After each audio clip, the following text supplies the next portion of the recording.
Welcome back to another episode of the Formula One Fans UK podcast. This podcast is brought to us by our sponsor Apex Tracks. That's APEXTRAXS for all of your 3D printed track wall art. Don't forget to hit us up on all of our socials as well. You've got us on Twitter at Formula One Fans UK with the number 1, and you've got us on Instagram with exactly the same. I'm starting off with the sponsors and the social media links because there was not a lot of racing. So we'll get that out of the way and kind of see where we're left. We're joined solely by me, Dan, and Danny, what's up, everyone? the solo American has joined me for his take on a shambolic Belgium Grand Prix, which the only good parts of the whole Grand Prix was qualifying. So, Danny, let's start with qualifying. How did you feel the rain? Because we've all basically been praying for rain at these races to give an equal playing field to the racers, because we know it can obviously like stir up different places, finishes, and crashes and all that sort of stuff. So, how did you find qualifying, like yourself? I didn't have a problem with qualifying. I do enjoy wet weather races. I think most Formula One fans enjoy wet weather races, but I think some of the new fans need to understand you have to take the good with the bad. And the reason we like wet weather races is because mistakes happen. These drivers become a little bit of a human, and it's easy for them to make a mistake or have an accident, and that gets the press talking, that gets the people talking. But and the other side of the coin, you have the situation today where it just didn't stop raining, and there was no racing happening, and the chances just kept getting lower and lower as the afternoon pressed on for you guys. It's a disappointment. Spa is a great track, is many people's favorite. It's a legendary track, and it's just a shame that we missed out on racing on this wonderful circuit, and it's the way it goes. Points were awarded, half points were rewarded, and history's history. But all the action happened in qualifying. To go back to your question, and we all saw Lando's crash. And that was a disappointment. But that's the wet weather in qualifying. Well, the thing that gets me with Lando's crash is obviously you've got Seb saying it's too wet. They are aquaplaning. Too much standing water. I believe Lando previously said before his crash exactly the same thing. It doesn't take a genius to realize that there's too much water out there. But saying that, I think with there being that much water out there, the drivers should have known not to try push it, more than they would normally. But then again, was Lando pushing? Because what happens if they'd have completely red flag qualifying, and he's the only one of like 4 people with a time on the board? Is he going through? It's all that sort of stuff. But it was horrific crash, Yeah, and it's it was rough. absolutely amazing situation that he gets to walk away from that. Obviously, he went to hospital, a bit battered and bruised. Seb pulled up, checking on him, just to make sure on that. But yeah, it's just a weird situation that the rain brings, and we are just lucky that Lando got to walk away from it and did it. We weren't in another Jules Bianchi situation. And to be fair, I know I come back to him a lot, but it's like that was a terrible race and a terrible like set of circumstances with the weather and all that sort of stuff at that track. But for me, what I like about the races is that it becomes an equalizer. Exactly. It's not the car so much. It's more down to just skill and what you can do with the car. And that's what I like. And that's why I liked Lewis Hamilton so much in the early 2000s and stuff like this, because that's where he came alive. And it was good. And it was good as an English person to see all that sort of drama come out. I think it was a European race where he span out like God knows how many times and still managed to finish the race. It was Yeah, ridiculous. not just that. I think you can go back to his early, like 2005. I think first time racing Vettel in the rain. Um, I think it's in Formula Renault 3 where they first raced with each other, and he's always had that ability to drive in the wet. And I would say in this grid, I mean, there's like four drivers that really excel in the rain. At the top, you have to put Hamilton, as his record shows. I would definitely put Max in there. He has shown through his early career he can get weather races done. Besides that, Ricardo, his early wins with Red Bull were also in the wet. That's pretty much it. Norris as well had a great wet weather drive in Imola. Had some other good wet weather results. I know Hungary, he got hit from behind, and potentially he had a podium there. But those are pretty much like my wet weather masters, I guess you can say. But yeah, we don't get to see it. We didn't get to see it today. That's the thing, and that's gonna be the main topic I feel about this podcast today. It's like we didn't get to see Spa. We just didn't get to see it. I have one question for you and one question only, right? With 1 hour on the countdown clock, that to be fair, I didn't even realize that there was a rule that you could just make shit up on a racetrack on race day.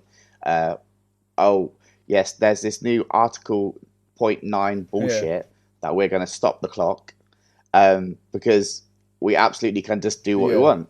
Okay, but that aside, I wouldn't have gone out to do those 2 laps purely because once you do that, you have resigned yourself to a red flag finish with half points.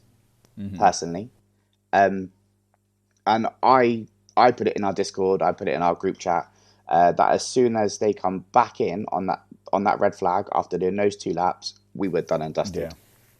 And that was the most disappointing thing for me because I would have taken an hour race, which probably would have been 30 laps maybe on a 3-minute wet track. Probably a few more if they got down into the high 2s.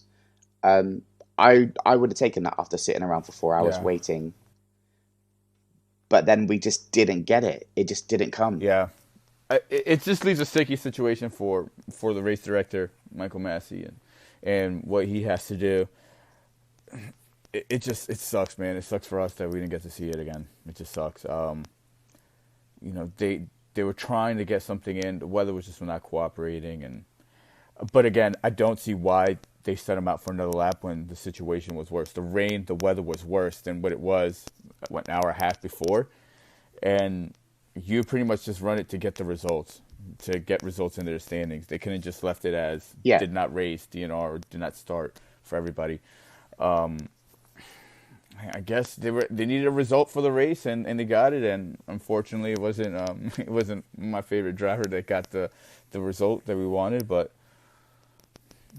it's a bummer, man. Right. With them doing all these sprint races and all this sort of stuff, right? Extra sprint races, blah blah blah blah blah. Right.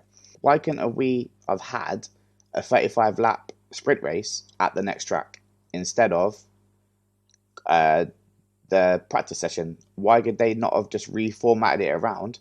Because one, the TV crew's going to be there anyway. The schedule's set. All you're doing is changing a sprint race for a qualifying session instead of running a farce of a 2-lap race behind the safety car. Like, I'm not being funny, but Mylander must have been having a whale of a time because he was the only one that was dry. Yeah, taking some aggressive turns through that whole thing, and exactly like you said. Exactly, and like you said, why start it when Lewis is saying to them, and I think Max and Danny as well is saying it's worse than it was when you called us in. Why are we going back out?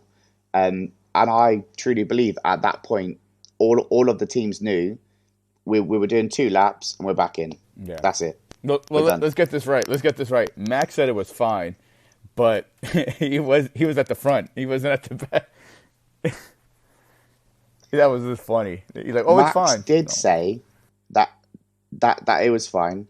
And obviously in our Discord chat and stuff like this, we were having quite heated discussions with my good friend Dylan, if you're listening, Dylan from Discord, holla. Um, where he just felt that everyone was bashing Max a bit for saying let's get going, and I was just saying like, okay, yeah, like it's fine at the front where you are when all you're sat behind is a Mercedes that can go like Yeah. 120, but the other 19 cars, no, 18 cars at that point behind you can't see shit, Max, Yeah. and you've been back there. It's I'm not being funny. It's not as if Max hasn't drove on the motorway in the rain. He knows He what it's knows. Yeah. like, and to me that felt like he was just trying. It felt like he was trying to get Michael Massey to just go. Let's just go. Let's go. And that annoyed me. But on a whole, um, yeah, it was way too wet to go out on that second round, and I've got no idea what they were doing at. But let's come back to a good point of this race. I say race loosely. George Russell got a second, and he goes above Latifi in Yo. points.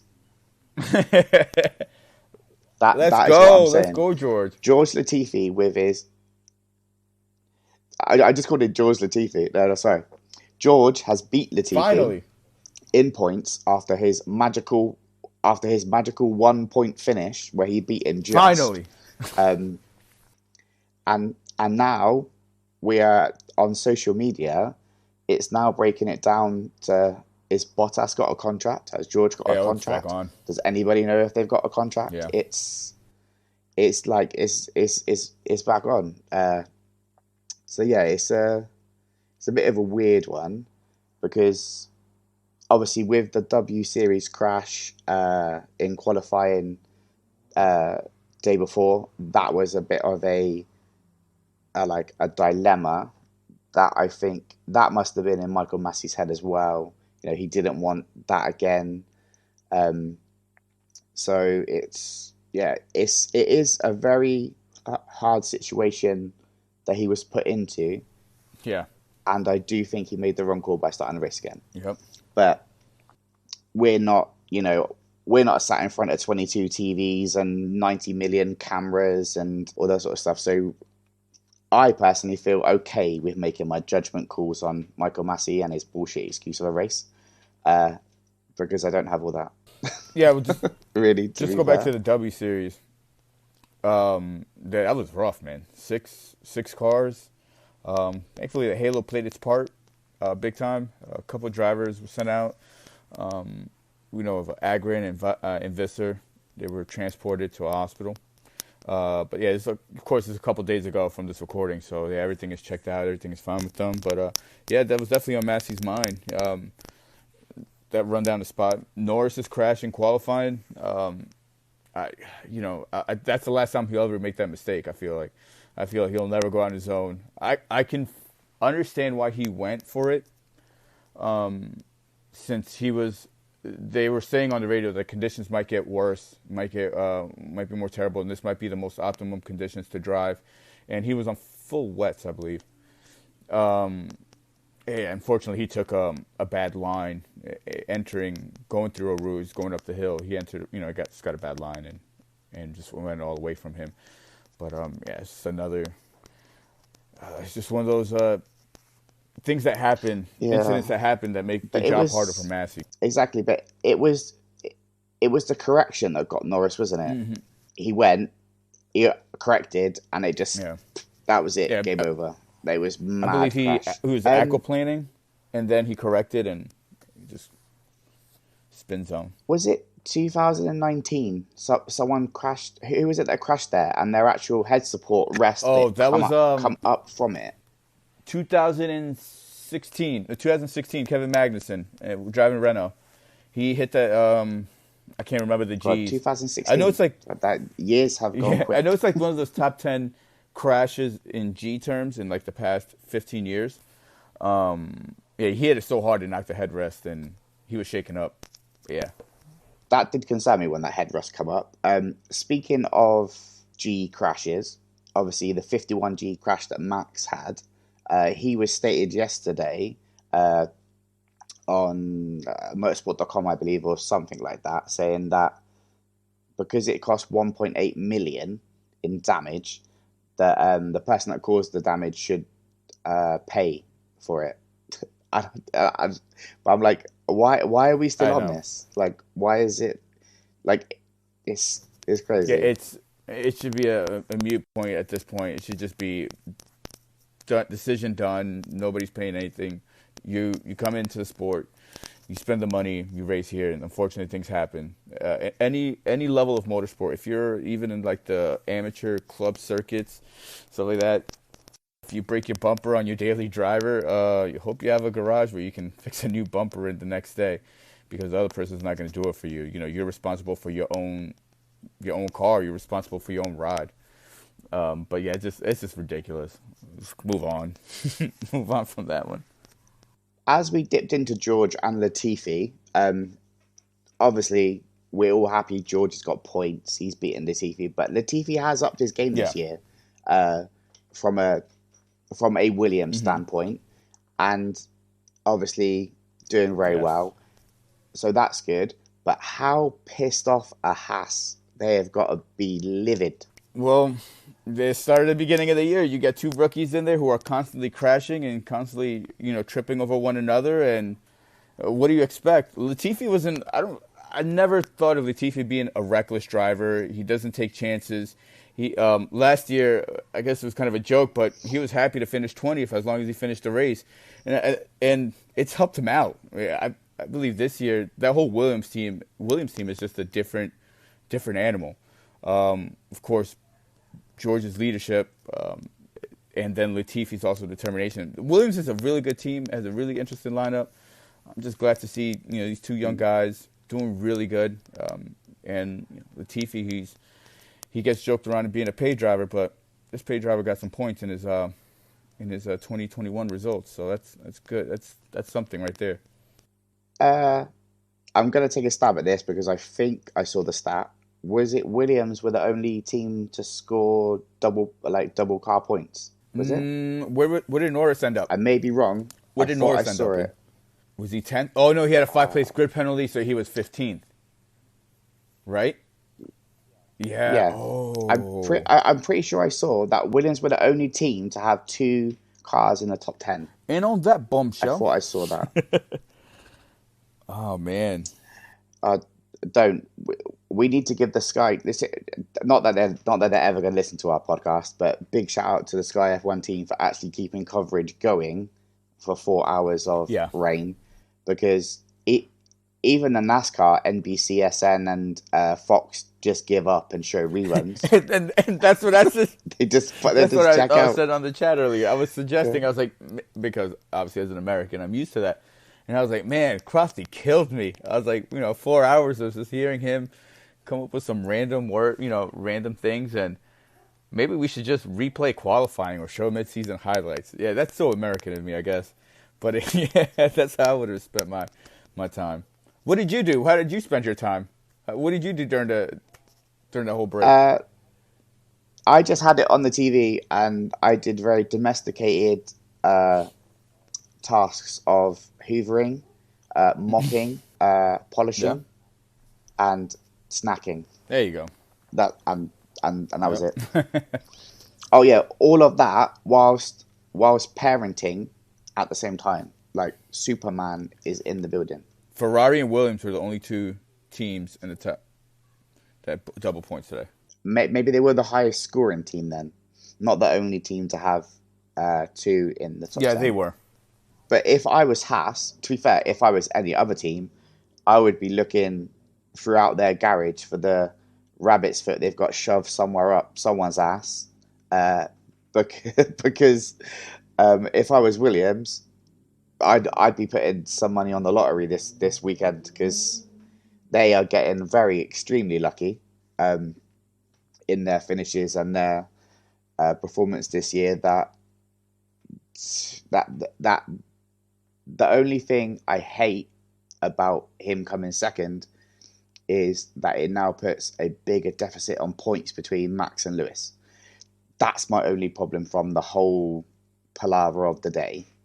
Um, that that I think if Lewis had been second, it would have been a bit more easier to swallow as a fan of the title contention.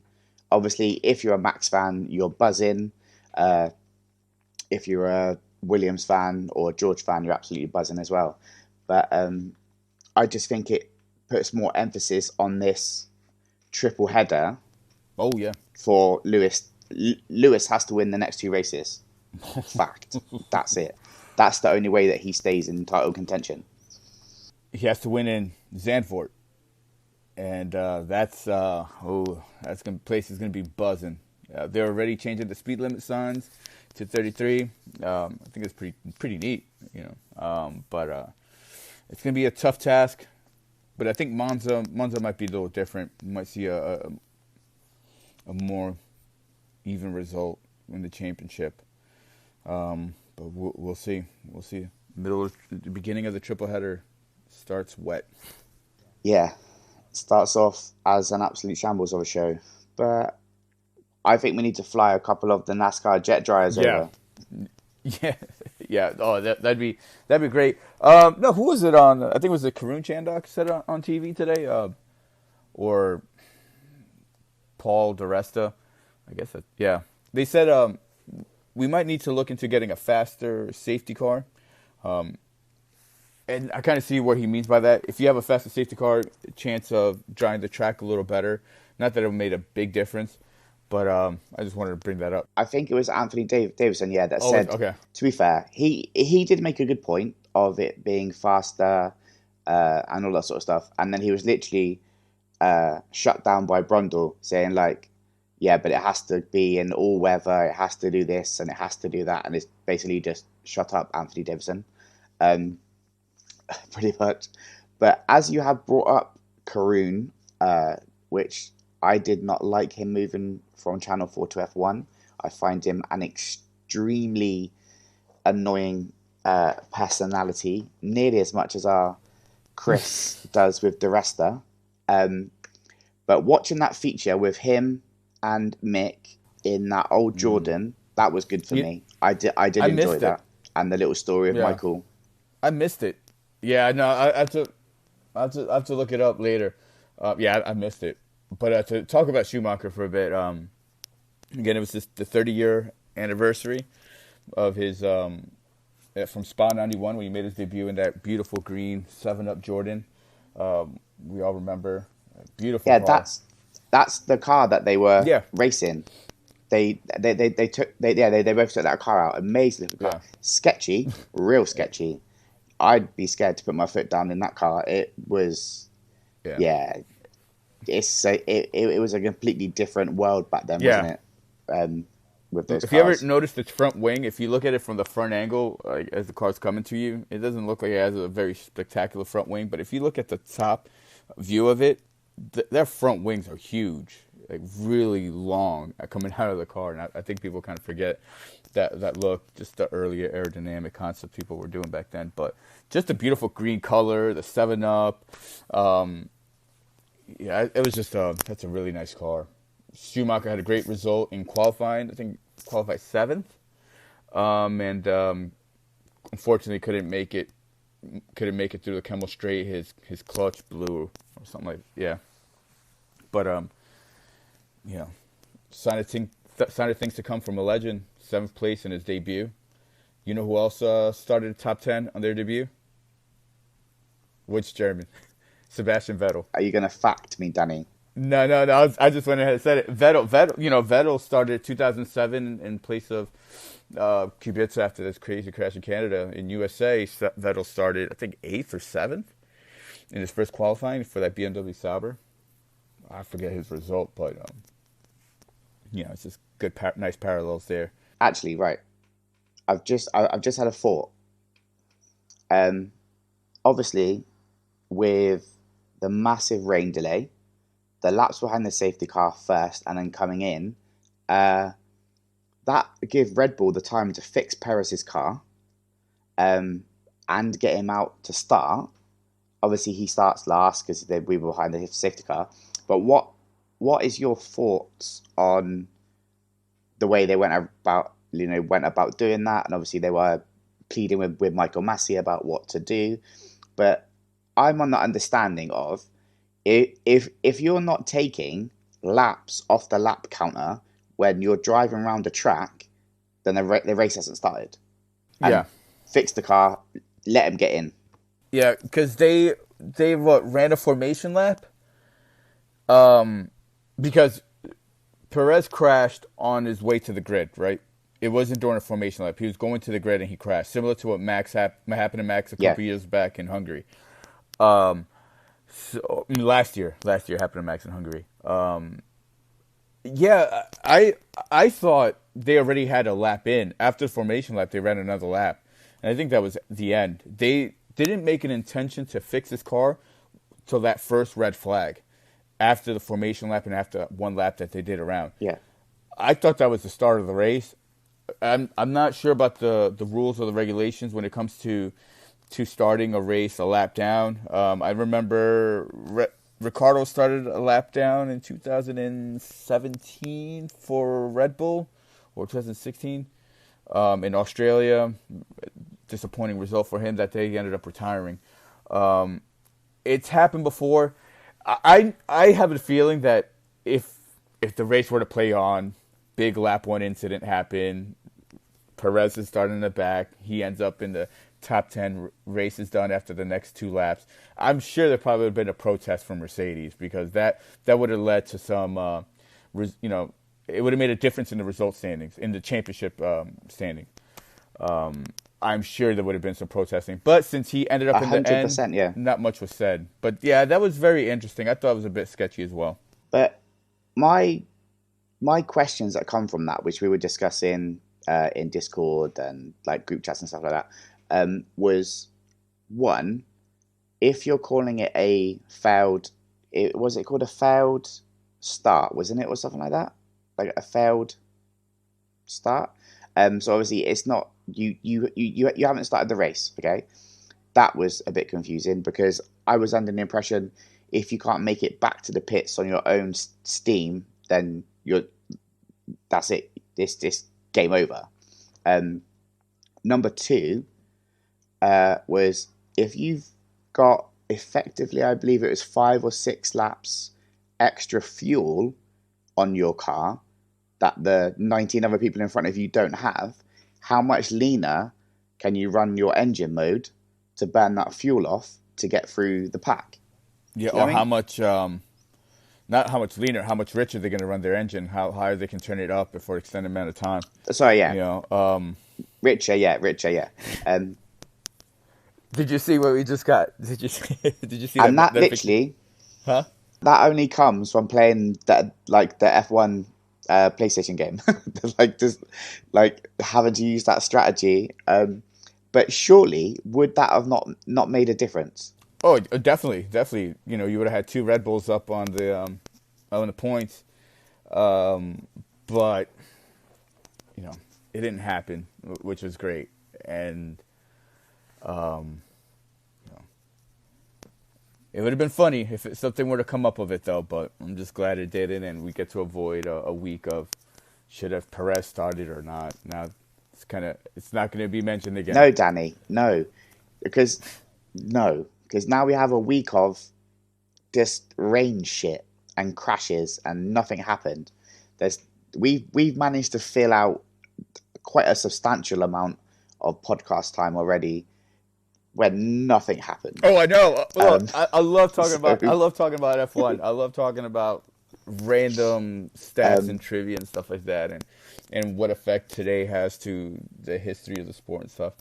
But yeah, man, you can always fill up a pod just random talking. I think the things that stood out most from I'd say like the whole weekend, Spa as like a whole. One, I think Seb has completely changed from when he was at Red Bull. We said this in another podcast. I think Red Bull's toxic. I love Seb now. I thought he was a bellend before. Um, I'm genuinely excited to see what happens going forward this season because I think there's going to be more upsets. I don't think this is the first or last time we see a crazy F1 race in the rest of this Yeah, season.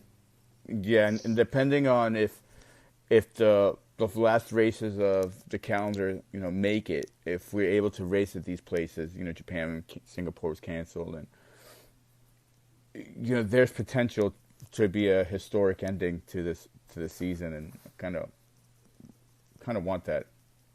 Of course, we want the good result, but we all want an epic season, especially because it's the last year of the cars as well. New generation starts next year. Kind of have those 2008 feeling, when we know in 2008 the new generation of cars were coming in, and the unknown, what can happen.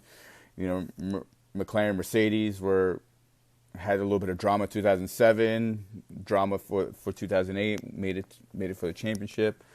Ferrari was strong, and you got up and coming teams there. It's similar to the grid right now. You have up and coming teams, Aston Martin, Alpine. They've had good results this year. You had that one random victory by Ocon, and we might see another one again, which would be great. I hope we do. I hope we do see somebody like Vettel up at the top, at the top step. He deserves it. Guy he's a jack of all trades. He was a medical car in the last for Norris's crash. He was the medical car. He was the first to the scene. He's been a medical car. He's been picking up litter at the track. Utility worker. And he's dealing with banter a lot better.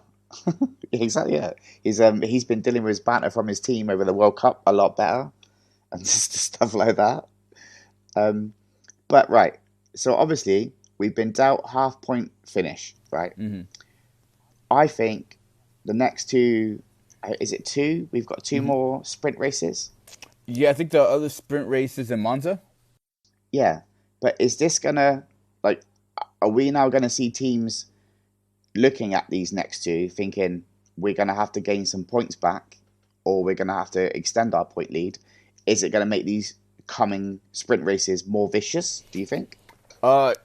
Yeah, I think Silverstone, for that Cops Corner, the incident Hamilton and Verstappen tells you that that's not going to be the only time something like that happens. There's going to be hard racing in the next coming weeks. The sprint race at Monza is going to be, you might see like a slipstream affair. Everyone drag racing, and I think that's going to be great. Hopefully we get that, because sometimes Monza can be a procession. But we just have good races. The unknown in Zandvoort coming up. That's in Max's backyard. And it's just going to be great couple. The next month is going to be a great month of racing. And hopefully at the end, I think at the end of the next races, the next month, we still won't have a clear picture of who is going to win the championship. I mean, you might still see a deficit of 10 points, 7 points. One thing we didn't mention, because I try to sometimes have my tinfoil hat on, and I have a crazy conspiracy here. It just came up. Okay, ready for this? Here you go. Listen to this. No, this is a good one. This is a good one. You will love this one. Who gets to save their engine for one more race? Red Bull. Red Bull and Ferrari are at that limit. They're in their third engine. Both of them, they lucked out. They lucked out in this race. They saved their engine for one more day. They saved their engine from potentially getting into a crash and then wrecking it and acquiring penalties the next week. This day was a golden basket for a team like Red Bull. They made up ground on the championship and the drivers. They saved their engines for one day. They saved their chassis and all their parts and stuff. This was damage control for Hamilton, that they got half points and he still retains his lead. But there's your conspiracy right there. Did the FIA help Red Bull out? To the FIA. As far as I'm aware, the only people that FIA like to strenuously help is Ferrari. Yeah. But hey, they got the help. They got the help for this race because they saved their engine. I did not think of it like that. But to be fair, they saved themselves some engines, and they saved themselves 3.6 million when Bottas took them both out again. Because I think he really wants. I think he really wants to go for a 2-10 split, and because he needs to get the two Red Bulls. He was like, "How do I do that? I start 13th." That's it. Yeah, he's just trying to get through. Well, can you think of anything else that we've missed, Danny? Can you think of anything that we've missed from the weekend that we need to go over? Just the driver re-signings that we saw before during the week. Perez re-signed with Red Bull. We kind of figured that one happened. That was on our prediction. Still no news on the Russell and Bottas, but after seeing the result today, yeah, it's just hard to not have Russell in that Mercedes. We might be seeing that podium a lot next year. A Russell, Verstappen, Hamilton Right. podium. On the Russell thing, have you seen the on-boards side by side of Lewis and No, George for the Q3? I know it was Right. really close, like really, really close, hundredths. George, yeah, but George seemed to be very far ahead of Lewis in certain parts, but Lewis was making up big gains and then dropping, and then he'd literally catch up and then drop. It was really weird watching them side by side to see how far they were actually off in certain sectors, but then when they brought it back, I had to see that. it was quite enlightening. Um, but yeah, I'm just looking forward to the next two races because Lewis is definitely going to have to be on form, and Mercedes are going to have to play the team game. Bottas is going to have to be Lewis's bitch for the next God knows how many races, because that is, as much as it pains me to say it, I don't think Mercedes can now beat them on pure pace. It's going to have to be team games and strategy. Especially when they claim that they're not going to do any more upgrades for the season, and then Red Bull said, "Oh, we still have upgrades to go." Yeah, it's going to be rough. We know Red Bull will play that first driver, second driver role really well. The big mystery is obviously the Bottas contract situation. Will Bottas play that second driver role, or will he act spoiled and say, "Forget it, I'm not driving here next year. Do it on your own." Um, I I feel like Mercedes has that decision to choose Russell, but they're not going to release it, and they're going to string Bottas along.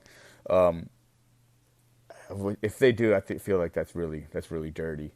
But it's going to be hard. It's going to be hard. Yeah, but they may be genuinely trying to find somewhere for him to go. They may be trying not to do him dirty and think, okay, we're not going to keep him. Where can we send him? Because if it doesn't work out with George, you're going to want to have another experienced driver that's going to come back in. I'm not saying he's going to completely fluff it up, but if there was a situation where he needed to be pulled back a bit, even if Bottas stays as a reserve driver, keep him on the books, because he is not a bad driver. He's a good driver. He's the only other driver to get a pole position this year, beside Max and Hamilton and Leclerc. Just a couple of things that we might have forgotten as well. Who got the fastest lap? It was Mazepin, I believe, Mother got the Russia. fastest lap, but I don't think it got awarded to him because it didn't get awarded to him because he was obviously finishing well out of the top 10. So Look, man, as long as he has that tweet out, he can screenshot that for the rest of his life. I have a Formula One fastest lap award. He's got it. you don't get to keep it if you finish in 17th. Yeah, he doesn't get a point, but he gets that. That's not how it works. He gets that. It's going to be on his Wikipedia page if it's not there already. He's going to get it on there. Fastest lap 1. Still has ways to go. But another thing. I think as long as he doesn't spin. Uh-huh. Oh, I was going to say, rumor is Kimi's retiring in Monza. Kimi might retire in Monza, and then we might see Bottas be confirmed as an Alfa Romeo driver for the next year. We might see some news come Italy, come Monza. We might hear something happening. We might hear a big shakeup on the grid. It's expected to have Kimi retire. Once that piece falls, the dominoes will kind of spread out, and you'll see more changes in the grid. But I'll be looking at that. Hopefully I get a something. But yeah, Well, we may have some news to look forward to as well. Obviously, with Toto's dodgy dealings that we've got going on as well. We could see some more come out about that. Uh, if that was any other normal person, they'd probably be arrested. But because you're Toto, it's okay. he's the Wolf of Wall Street. He is the original Wolf of Wall Street, Toto Wolf. Him and his buddies making that money. Just some shady shit. But right, I think we'll end it there because I think we've covered way more than we thought we were going to. Yeah. I think the bottom line is we're looking forward to the next couple of races. We're happy for George.